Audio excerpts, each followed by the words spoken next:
ඉතින් කොහොමද ඔයාට හිනා වෙන්න අමාරු තැන්වලදී පවා ලස්සනට හිනා වෙන්න උත්සාහ කරන්න.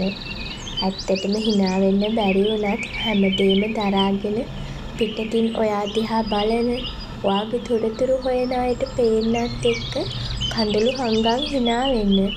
එහෙම කරලා හැමදාම හවසට නිින්දට යන්න කලින් කණ්ණාඩියෙන් ඔයා දිහා බලාගෙන ඔයාටම කියන්න, නියමයි මැනිකත්, අද දවසෙත් ඔයා ඔයාට ගොඩක් ආදරෙන් සැලකුවා.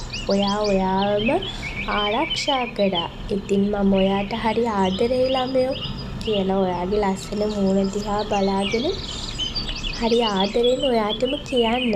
මතක තියාගන්න, වෙන කෙනෙක්ට ආදරේ කරන්න කලින් ඔයා ඔයාටම ආදරේ කරන්න.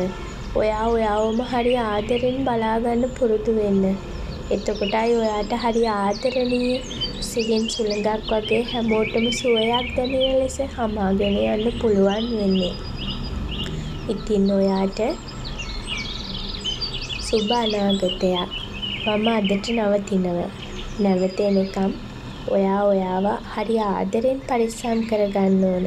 සතුටින් ඉන්න.